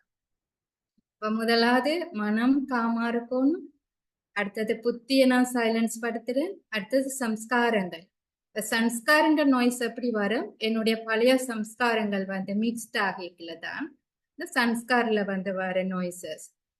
ஸோ அதுக்குத்தான் பாபா கொடுத்திருக்கிற சொல்யூஷன் என்ன, தேவ சம்ஸ்காரங்கள், தெய்வீக சம்ஸ்காரங்களை வந்து உங்களுக்குள்ள கிரகிச்சு கொள்ளுங்க என்று சொல்றாரு. பாபாட யுக்திகள் வந்து அப்படித்தான். அதாவது ஒண்ணு நாங்க கட் பண்ண நினைக்கல, அதை முடிக்கணும்ட்டு நினைக்கல, அது வந்து நடக்காத காரியம். நான் கோவப்படக்கூடாது என்று நினைச்சா அது நடக்காது. ஆனா அதுக்கு பிரதியிட சப்ஸ்டிடியூட்டா வந்து நான் என்னத்தை ரீப்ளேஸ் பண்ணலாம், அதைத்தான் நம்ம ஃபோக்கஸ் பண்ணணும். மற்றது வந்து ஆட்டோமேட்டிக்கா இல்லாம போயிடும். அப்ப எங்களுடைய சம்ஸ்காரங்கள் நம்மளுக்கு இடையூறா இருக்கிற பழக்க வழக்கங்கள் அதுகள் எல்லாத்துல இருந்தும் நான் விடுபடணும்னு சொன்னா, அந்த நோய்ஸை வந்து காம் பண்ணணும்னு சொன்னா எனக்குள்ள வந்து தெய்வீகமான சம்ஸ்காரங்களை வந்து கிரகிக்கணும். எனக்கு இன்னொரு சமயம் சந்தர்ப்பம் வந்து ஞாபகத்துக்கு வருது. தாதி ஜான்கி, நான் கியானுக்கு வந்த புதுசு, ஆரம்ப காலங்கள்ல எல்லாம் யூத் ரிட்ரீட்டுக்கு தான் போறது மதுபனுக்கு. அப்ப அவங்க ஒரு விஷயம் சொன்னாங்க, தாதின்ற நாலேஜ் வந்து ரொம்ப சிம்பிளா இருக்கும், ஆனா அனுபவ ரீதியா இருக்கும். இப்ப அவங்க சொன்னாங்க, ஹூ ஆம் ஐ என்ற ஒரு கொஸ்டனை மட்டும் நீங்க ஒவ்வொரு சந்தர்ப்பத்திலையும் கேட்டு பார்த்தீங்கன்னு சொன்னா உங்களோட நடத்தை மாறிடும்னு சொன்னாங்க. அந்த நேரம் நான் வந்து ரியலா அத சீரியஸா எடுத்து ப்ராக்டிஸ் பண்ணினேன். மதுபல்லியே ஸ்டார்ட் பண்ணிட்டேன். அதை சாப்பிட்ற நேரத்துல இப்ப ஃபார் எக்ஸாம்பிள் டைனிங் கேன் சொல்லுவல, டைனிங் ஏரியாவுக்கு போய் சாப்பிட உட்கார்ந்துருக்கிறேன். இப்ப தாதி சொல்லிட்டாங்க தானே, எந்த ஒரு செயலை செய்யறதுக்கு முதல்ல ஹூ ஆம் ஐன்னு கேட்டுக்கொள்ளுங்க. இப்ப நான் யாருன்னு கேட்டேன், எனக்கு உடனே வந்து பதில் கிடைச்சிச்சு, உள்ளுக்குள்ள இருந்து பதில் வருது, நீ ஒரு தேவ ஆத்மா. இப்ப டக்குண்டு நான் தேவர்கள் எப்படி சாப்பிடுவாங்க, ரோயலா சாப்பிடுவாங்க, சாப்பிடக்க யாரோடையும் பேச மாட்டாங்க, அந்த சாப்பாடு நல்ல ஒரு நன்றி உணர்வோட அதுக்கு மரியாதை கொடுத்து சாப்பிடுவாங்க. இப்படி நான் அதை அனலைஸ் அதை கொஞ்சம் நேரம் அதை பற்றி யோசிச்சு பார்த்தேன், தேவர்கள சாப்பாட்டு ஹாபிட்ஸ் எப்படி இருக்கும் என்று. அதுக்கு பிறகு சாப்பிடக்கல எனக்கு உண்மையிலேயே நல்ல அனுபவம் ஆயிடுச்சு. நல்ல சைலன்ஸா இருந்து என்ன அந்த சத்திய திரேதா யுகங்கள்ல அந்த தேவ ஆத்மாக்கள்ல இயல்பாயே அந்த சைலன்ஸ் பவர் இருக்கு. அத மாதிரி நடக்கிற நேரத்துல இப்ப அக்காமடேஷன் பிளேஸ்ல இருந்து ஹார்மனி ஹோலுக்கு வரணும்னு சொன்னா ஒரு கொஞ்சம் தூரம் நடக்கணும். இப்ப நடக்கல ஞாபகம் வரும், தாதி சொல்லிட்டாங்க ஹூ ஆம் ஐ, நான் யாரு. இப்ப பாபாட குழந்தை என்று சொல்லி பதில் வந்துச்சுண்டா, அப்ப பாபா என்னோட கூட சேர்ந்து நடந்து வராரு. அப்படி அந்த ஒரு கேள்விக்கு கூட அவ்வளவு சக்தி இருக்குது அங்க. அதன் மூலமா கூட இந்த சைலன்ஸ் பவரை வந்து எக்ஸ்பீரியன்ஸ் பண்ணலாம். ஆத்மா தன்னுடைய இந்த கல்பத்துல நடிக்க வர்ற நேரத்துல முதல்ல சத்திய திரேதாயுகங்கள்ல 2500 வருஷங்கள் வந்து நேச்சுரலா அந்த சைலன்ஸ் ஸ்திதியில வந்து இருக்குது. பிறகு துவாபர யுகத்துக்கு வரைக்குல தான் அந்த இன்னர் நாய்ஸஸ் வந்து கொஞ்சம் கொஞ்சமா அப்படியே ஸ்டார்ட் பண்ணுது. அதோட தான் ஆத்மா தன்னுடைய சைலன்ஸ் சக்தியை வந்து இழக்க தொடங்குது. பிறகு நேச்சுரலா அதை நிரப்புறதுக்கு விகாரங்கள் எங்களுக்குள்ள எட்டி பாக்குது. இப்ப திருப்பி நாங்க என்ன செய்யணும்? திருப்பி இப்ப நாங்க சங்கம யுகத்துல ஏறுற கலையில இருக்கிறோம். இப்ப ஏறும் ஸ்திதியில நாங்க திருப்பி அந்த ஸ்திதிக்கு கொண்டு வருவோம்னு சொன்னா எங்களுக்குள்ள அந்த சைலன்ஸ் பவரை வந்து நிறைய அக்யூமுலேட் பண்ண வேண்டிய அவசியம் வந்து இருக்குது. இப்ப இந்த கலியுகத்தின் கடைசி காலத்துல நாளுக்கு நாள் சிச்சுவேஷன்ஸ் எல்லாமே மாறிக்கொண்டிருக்குது. நிறைய நிறைய எங்களோட மனசுக்கு பிடிக்காத சீன்ஸ் எல்லாம் பார்க்க வேண்டிய ஒரு கட்டம். ஆனா பாபா அந்த நேரத்துல பாத்தீங்கன்னா கலியுக வாசிகள் அவங்க வந்து வெளிப்புறமாயும் நிறைய ஓசை எழுப்பிட்டு இருப்பாங்க. ஏன் இப்படி நடக்குது? அது அல்லது ஏதாவது அதுக்காக சண்டை பிடிக்க தீர்வு காணணும், போராட்டங்கள் நடத்தணும். அந்த மாதிரி கலியுக வாசிகளை பொறுத்தவரையில மனசிலையும் சைலன்ஸ் இல்ல, வெளிப்படையாயும் சைலன்ஸ் இல்ல. அந்த ஆத்மாக்கள் வந்து அப்படியான ஒரு நிலையில தான் இப்ப இருக்கிறாங்க. ஆனா இந்த சிச்சுவேஷன்லயும் கூட பாபாட குழந்தைகள் வந்து எங்களுக்கு நிறைய செய்யலாம். அந்த சூழல்கள் எல்லாத்துக்குமே பாபா காரணம் சொல்லியிருக்கிறார். ஏன் அப்படி நடக்குதுன்னு தெரியும். ஞானத்தின் அடிப்படையில இது கலியுகத்தின் முடிவு என்றது வந்து நல்லாயே தெரியும். அதால நாங்க ஞானத்தை பயன்படுத்தி ஆத்மாக்கள் வந்து அந்த ஆத்மாக்களை கூட அமைதிப்படுத்துற சேவை செய்யற பாக்கியத்தை வந்து பாபா நமக்கு கொடுத்திருக்கிறாரு. சரி, சைலன்ஸ வந்து நாங்கள் எங்களுக்குள்ள அதிகரிக்கணும்னு சொன்னா வேற என்னென்ன பயிற்சிகளை செய்யலாம்? இப்ப ஒன்று நான் ஏற்கனவே சொன்ன மாதிரி அகநோக்குக்கு போற பயிற்சி.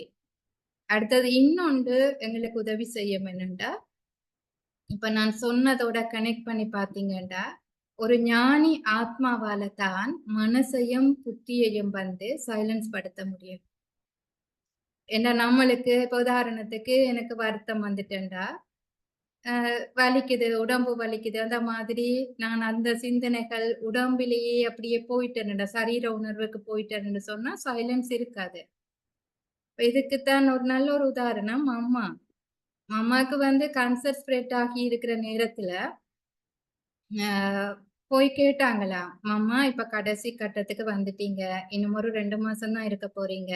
இப்ப உங்களோட மனசு வந்து எப்படி இருக்குது? என்ன மாதிரியான எண்ணங்கள் போய்கொண்டிருக்குது உங்களோட மனசுல? நீங்க கனகாலம் இருக்க மாட்டீங்க, அதை பற்றியான சிந்தனைகள் வருதா? அப்படின்னு கேட்டாங்களாம். ரொம்ப ஃப்ரெண்ட்லியா அப்படி கேட்டாங்களாம். அப்ப மாமா என்ன சொன்னாங்கடா, நல்ல ஒரு அழகான பதில். ஆத்மாண்ட பாகம் வந்து அனாதியானது, அது முடிஞ்சு போறது இல்ல. அப்ப இந்த ஆடையில இந்த ஆத்மா வந்து என்ன பாகத்தை எவ்வளவு நேரத்துக்கு நடிக்கணும்னு நிச்சயிக்கப்பட்டிருக்குதோ அது வரைக்கும் நான் இந்த ஆடையில இருப்பேன். அதுக்கப்புறமா எனக்கு புதிய ஆடை காத்திருக்கேன். ரொம்ப சிம்பிளா சொன்னாங்களா. இது வந்து மம்மாட மனசு எவ்வளவுத்துக்கு அந்த சைலன்ஸ் ஸ்திதியில இருக்குதுன்றத தெளிவா காட்டியிருக்கு. எந்த குழப்பங்களுமே இல்லை. ஆனா மனம் வந்து அமைதி இல்லாதாக்கள் என்று சொல்லிக்கல ஒன்றில் கம்ப்ளைண்ட் பண்ணுவாங்க யாரை பற்றி அல்லது யாரையும் பற்றி கிரிட்டிசைஸ் பண்ணிட்டு இருப்பாங்க. அப்படி இருக்கிற சமயத்துல நம்மளுக்கு விளங்கும் இந்த ஆத்மா இந்த நேரத்துல சைலன்ஸா இல்ல என்றது தெரியும். நாங்க எல்லாருமே முயற்சி பண்ணிட்டு தான் இருக்கிறோம். எங்களோட முயற்சின்ற வேகத்தை கூட்டுறது வந்து நம்மட கையில தான் இருக்குது. சூழ்நிலைகள் வரத்தான் செய்யும், பிரச்சனைகள் வர. அதே நேரத்துல ஒவ்வொருத்தட்ட பிரச்சனை வந்து தனிப்பட்டது. ஒரு ஆண்ட பிரச்சனை இன்னொரு ஆண்ட பிரச்சனை மாதிரி இருக்காது. ஒரு நாட்டின் பிரச்சனை இன்னொரு நாட்டின் பிரச்சனை மாதிரி இருக்காது. ஏன்னா நம்மட கர்மிக் ஸ்டோரிஸும் கூட எங்களோட இன்ன நாய்ஸ கிளப்புறதுக்கான ஒரு காரணம் ஒவ்வொரு ஆத்மாவின்றையும் தனிப்பட்ட கர்ம கணக்குகள். ஆனா அந்த கர்ம விதியை நான் புரிஞ்சு கொண்டு ஏன் எனக்கு இந்த கணக்கு வந்திருக்குது, அதான சரியான புரிந்துணர்வை கொண்ட ஒரு ஞானி ஆத்மாவா நான் இருப்பேனா இருந்தா அந்த நேரத்துல நான் ஃபுல் ஸ்டாப் வச்சுட்டு இருப்பேன் மாமாவ மாதிரி. ட்ராமா. ட்ராமாவில அசைக்க முடியாத நம்பிக்கை இருக்கிற ஒரு ஆள் சைலன்ஸ் பவர் அக்குமுலேட் பண்ற கூடியதா இருக்கும். எது நடந்தாலும் ஒரு விஷயம் நான் சில வேளை யோசிக்கிறது எந்த பயிற்சிக்கு இப்ப டிராமாவில சில சீன்ஸ் வந்து நம்மளுக்கு ஏற்றுக்கொள்ள முடியாத ஒரு மாதிரி இருக்கும். மனசுல கேள்விகள் புயல்கள் வர மாதிரி இருக்கும். இப்ப நான் டக்குன்னு ஒரு கேள்வி கேட்பேன், இந்த டிராமாவின் டைரக்டர் யாரு, யார் இதை உருவாக்கினது அப்படின்னு கேட்க கொஞ்சம் காம் ஆகிடும். அத மாதிரிதான் ஆக்டர்ஸ்ல வந்து எங்களுக்கு ஏதாவது பிரச்சனைகள் வந்தாலும் கூட இந்த ஆக்டர்ஸுக்கு இந்த ரோலை கொடுத்தது யாரு? பாபா. பாபான்ற படைப்பில எந்த ஒரு தப்புமே இருக்க முடியாது. பாபா அதுக்கான சரியான புரிந்துணர்வு எல்லாம் நமக்கு ஏற்கனவே கொடுத்திருக்கிறாரு. ஸோ அதால நாங்க இந்த சைலன்ஸ் பவர் நாங்க ஒரேடியா மணித்தியால கணக்கா இருந்து எங்களுக்கு செய்ய முடியல அப்படின்னு யோசிக்க தேவையில்லை. உங்களுக்கு டைம் இருக்குமா இருந்தா நீங்க பாக்கியசாலிகள். டைம் இருந்தா கண்டிப்பா லாங் அவர் சிட்டிங் யோகாவில் இருக்கேக்கல எங்களுக்கு கூட அனுபவங்கள் வர்றது இயற்கை. அதே சமயத்துல கூட டைம் எடுக்க முடியாதாக்களும் கூட அட்லீஸ்ட் நீங்க அமிர்த வேலை டைமையாவது யூஸ் பண்ண பாருங்க. முடிஞ்சா மாலை நேர தியானத்தையும் சேர்த்துக் கொள்ளுங்க. அட்லீஸ்ட் 2 நேரமாவது கொஞ்சம் கொஞ்சம் நேரம் அந்த சைலன்ஸுக்காக கொடுத்தா உங்களோட ஸ்திதியை வந்து ஓரளவுக்கு பேணி கொள்ளக்கூடியதா இருக்கும். அதே நேரத்துல வேலைக்கு போறாக்கள் அந்த டிராபிக் கண்ட்ரோல் டைமை யூஸ் பண்ணிக்கொள்ளுங்க. இப்ப வேலைக்கு போறாக்கள் சில வேலை கேட்பாங்க, நம்மளுக்கு வந்து அந்தந்த டைமுக்கு டிராபிக் கண்ட்ரோல் செய்ய முடியாது. அந்தந்த டைமுக்கு செய்ய முடியாட்டி அது ஒன்றும் பிரச்சனை இல்லை. நீங்க உங்களுக்கு எப்பப்ப டைம் இருக்கோ அந்த கேப்பை எடுத்துக்கொள்ளுங்க. டிராபிக் கண்ட்ரோலா ஒரு கொஞ்ச நேரம் அந்த அகநோக்கில போற நேரத்துல நான் என்ன ஸ்திதியில வந்து அடுத்ததா என்ன ஸ்திரப்படுத்துறது, அதுக்கு ஒரு சுயமரியாதை எடுத்துக்கொள்ளுங்க. அப்ப அந்த சுயமரியாதை என்ற ஸ்திதியில என்ன ஸ்திரப்படுத்துற நேரத்துல என்னால சில அனுபவங்களை வந்து பெறக்கூடியதா இருக்கா. இப்ப நம்மளுக்கு முன்னால நிறைய உதாரணங்கள் இருக்கிறாங்க. பிரம்மா பாபா மாமா தாதிமாரை நாங்க பார்த்திருக்கிறோம். நிறைய நிறைய மூத்தவர்கள் வந்து எங்களுக்கு முன்னால நல்ல உதாரணமா இருந்திருக்கிறாங்க. ஈவன் எனக்கு நல்ல ஒரு இன்ஸ்பிரேஷனை கொடுத்த ஒரு தாதி வந்து இருதய புஷ்பா தாதி. அவங்கள நான் பார்த்தது இல்லை, இருந்தாலும் அவங்களோட அனுபவங்களை மற்ற சீனியர்ஸ் அவங்களோட இருந்தவங்க சொல்ற டைம்ல நான் கேள்விப்பட்டிருக்கிறேன். அதாவது தாதி இருதய புஷ்பா தாதி அவங்களுக்காக ஒரு தடவை பாபா இறங்கி வந்தாராம் பரந்தாமத்துல இருந்து. சில பேர் கேள்விப்பட்டிருப்பீங்க இந்த ஸ்டோரி. அதாவது பாபா வந்து சொல்லுவாரு, இந்த குழந்தைகள் வந்து இரவு பகலா தந்த நினைவுல இருப்போம் என்று சொல்லுவார். அப்போ சில வேளை வந்து முரளியில வர பிரம்மா பாபா சில குழந்தைகளுக்காக தண்ட உறக்கத்தை கூட தியாகம் பண்ண வேண்டிய தேவை இருக்குண்டு. இப்ப இதுக்குத்தான் உதாரணம் இருதய புஷ்பா தாதி. ஒரு நாள் இரவு மிட் நைட் அந்த சாமத்துல தாதி வந்து யோகாவில இருந்தாங்கன்னு சொன்னா அவங்களுக்கு எத்தனை மணித்தியாலங்கள் போகுதுன்றே தெரியாதாம். அப்படியே உட்கார்ந்துருப்பாங்களாம். அப்படி உட்கார்ந்துருக்கேக்குல தாதி வந்து சாப்பாட்டை கூட மறந்துடுவாங்களாம். அவங்களுக்கு ஒரே பாபா பாபா பாபான்னு அந்த அன்பில் அப்படியே மூழ்கி போயிருப்பாங்களாம்.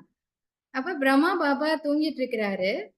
தூங்கிட்டு இருக்க ஷிப்பாபா அவருக்குள்ள என்டர் ஆகிட்டாரு குழந்தை. அப்ப பாபா எழும்பிட்டாராம். எழும்பிட்டு அங்க இன்னொரு சிஸ்டர்ட்ட சொன்னாராம், யாரோ ஒரு குழந்தை பாபாவை நினைச்சிட்டு இருக்குது, அதால ஷிப்பாபா என்டர் ஆகிட்டாரு. இப்ப அந்த யார் போய் வெளியில தியானத்துல இருக்கிறாங்கன்னு போய் கண்டுபிடிக்க சொல்லி சொன்னாராம்.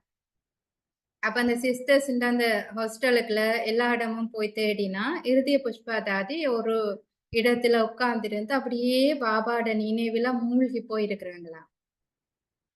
பாருங்க அந்த கடவுளே அவங்களோட அந்த நினைவு அந்த அன்பு இதை தாங்க முடியாம அவரே வந்து நேர அந்த குழந்தைகிட்ட வார அளவுக்கு அவங்களோட அந்த அன்பு அந்த தியானத்தின் அந்த சக்தி வந்து இருந்துச்சது. தாதி வந்து இவன் அம்பிகா தீதி ஷேர் பண்ணியிருந்தாங்க அண்மையில மதுமல்ல கொடுத்த கிளாஸ்ல. அதாவது அவங்க தாதியோட இருக்கிற நேரத்துல இப்ப தாதி இவங்களையும் வந்து அந்த மாதிரி யோகத்துல இருக்கிறதுக்கு வந்து நிறைய ட்ரைனிங் கொடுத்தாங்களாம்.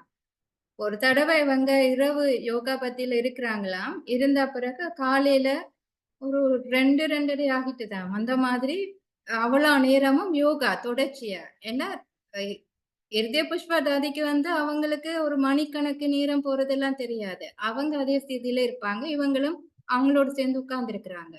இப்ப காலையில பிறகு இப்ப யோசிச்சாங்களாம், சரி இப்ப தாதி வந்து நீ எங்களுக்கு அமிர்த வேலை, முரளியும் கொஞ்சம் லேட்டா போலாம். எக்ஸ்கியூஸ் இருக்குதானே, இரவு முழிச்ச. தாதி சொன்னாவ, அதுல மட்டும் யாரும் விட்டு கொடுக்க கூடாது. அது பாபாட ஸ்ரீமத். பாபா ஏற்கனவே நியமங்களுக்கு வந்து நாங்க கீழ்ப்படியோணும் என்று சொல்லி, இப்ப முரளி 7 மணி என்று சொன்னா, இவங்க போய்க்க முதலே தாதி வந்து கதியில இருக்கிறாங்களா முரளி வாசிக்கிறதுக்கு அந்த வயசுல. இப்ப இதுக்கெல்லாம் காரணம் என்ன? அந்த ஆத்மாண்ட சக்தி அந்த அவங்க அக்யூமுலேட் பண்ணின அந்த சைலன்ஸ் பவர். இது எங்களுக்கு சில சில இன்ஸ்பிரேஷன்ஸ் அவங்களோட சீனியர்ஸ் இந்த லைஃப்ல இருந்து நம்ம எடுத்துக்கொள்ளலாம். அது எங்களுக்கும் ஒரு தூண்டுதலா அமையும்.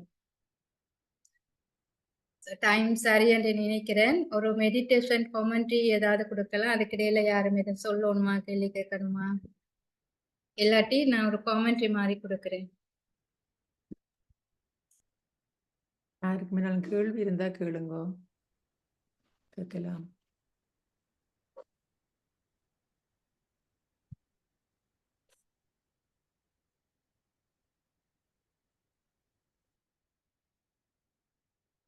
ஓகே, அப்ப கொமெண்ட்ரி வந்து பார்ப்போம்.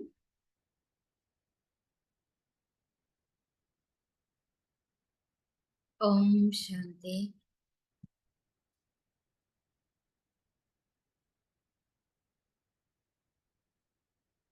இப்போது நான்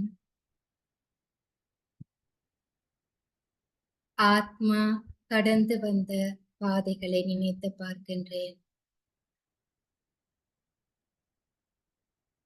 5000 வருடங்களுக்குரிய ஒரு நீண்ட பயணம்.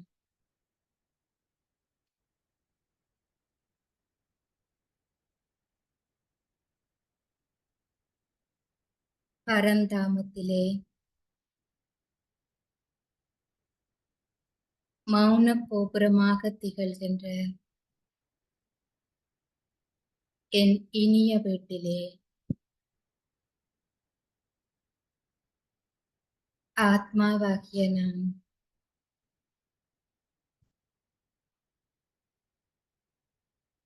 ஆழ்ந்த மௌனத்தை அனுபவம் செய்து கொண்டிருக்கின்றேன்.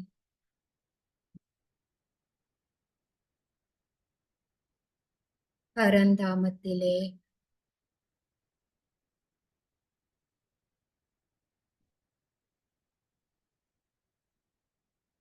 எல்லா இடமும் அமைதி சூழ்ந்துள்ளது.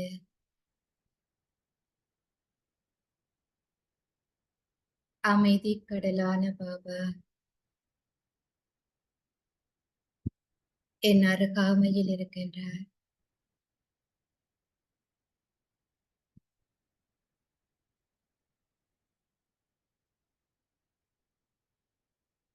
இந்த ஆழ்ந்த மௌனம் நிலவுகின்ற என் இனிய வீட்டிலே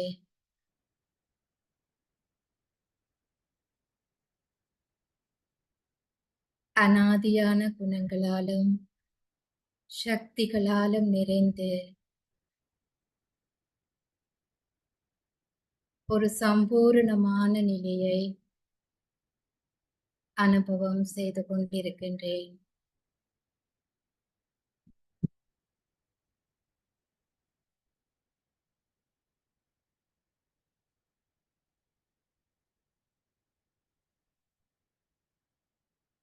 எனக்குள்ளே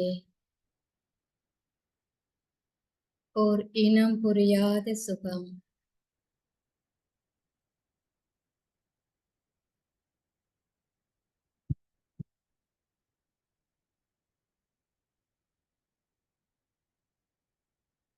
முற்றுமுழுதாக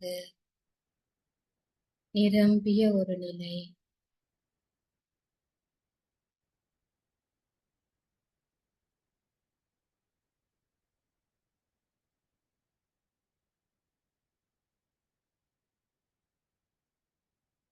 இப்போது என் இனிய வீட்டிலிருந்து எனது பாகத்தை நடிப்பதற்காக சத்திய யுகத்துக்கு வருகின்றேன்.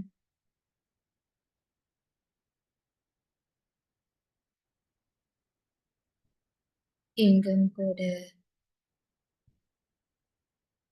எனது புத்தி தெய்வீகமானதாக இருக்கின்றது. மனம் சிரேஷ்டமான எண்ணங்களையே உருவாக்குகின்றது.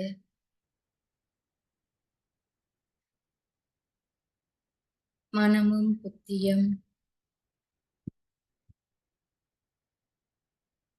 ஒன்றிணைந்து செயற்படுகின்றன.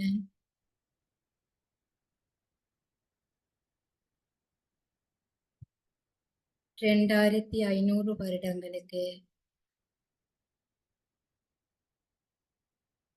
தொடர்ச்சியாக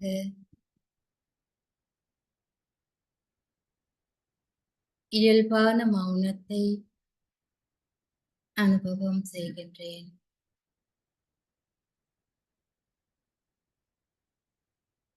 இப்போது துவாபர யுகத்துக்கு வருகின்றேன். எனது மனதிலிருந்து புத்தியிலிருந்து சிறிது சிறிதாக ஓசைகள் வெளிப்படத் தொடங்குகின்றன.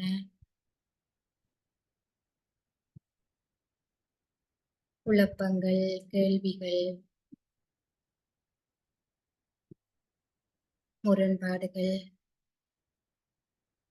மாறுபட்ட கருத்துக்கள் எனது மனமும் புத்தியும் மௌன நிலையிலிருந்து விடுபட்டு சிறிது சிறிதாக உள்ளார்ந்த ஓசை அதிகரித்துக் கொண்டே செல்கின்றது. இப்போது கலியுகத்தின் கடைசி பகுதிக்கு வருகின்றேன். உள்ளும் புறமும் ஆத்மா மிகுந்த ஓசையினால் கஷ்டப்பட்டு கொண்டிருக்கின்ற நேரத்திலே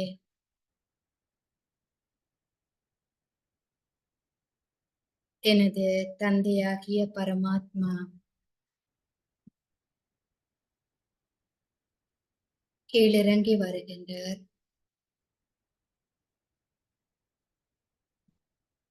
எனக்குள்ளே நிறைந்திருக்கும் இந்த ஓசையை அமைதிப்படுத்துவதற்காக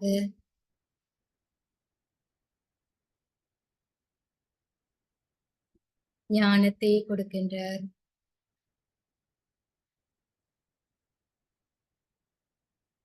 ஆத்மா இந்த சத்தியமான ஞானத்தை செவிமடுத்து சிறிது சிறிதாக சாந்தம் அடைகின்றது.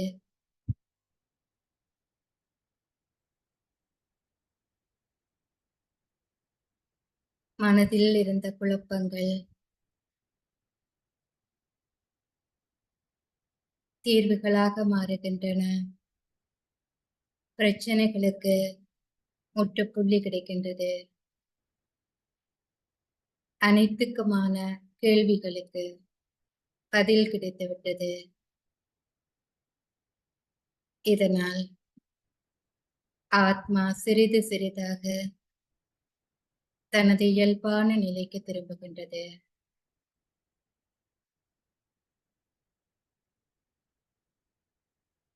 பாபா தனது சக்தியையும் ஆத்மாவுக்கு தொடர்ந்தும் வழங்கிக் கொண்டே இருக்கின்றார்.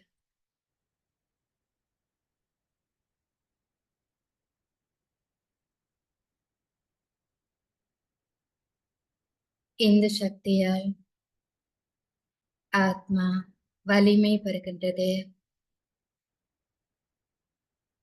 உள்ளார்ந்த சக்தி அதிகரிக்கின்றது. தனது இயல்பான சத்தோ பிரதா நிலைக்கு திரும்புகின்றது.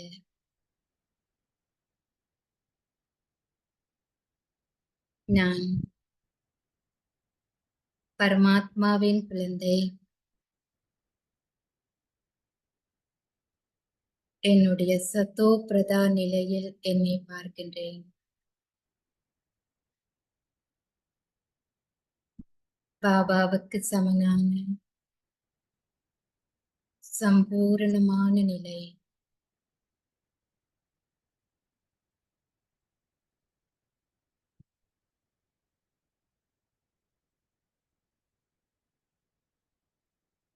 இயல்பாகவே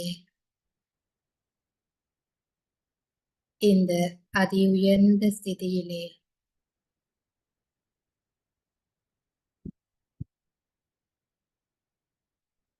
ஆழ்ந்த மௌனத்தை அனுபவம் செய்கின்றேன்.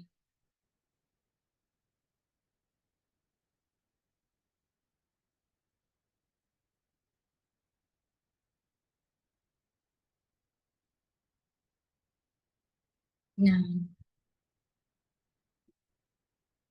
சாந்த சுரூபமான ஆத்மா.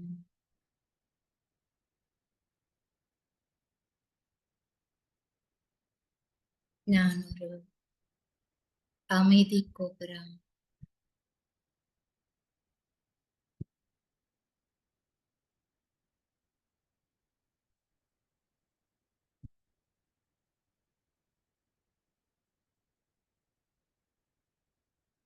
ஓம் சாந்தி.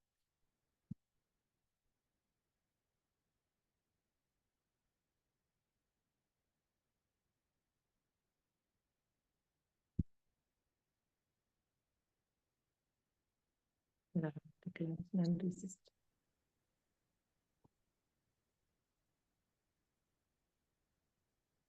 முடிப்போமா இதோட? ஓகே. தேங்க்யூ.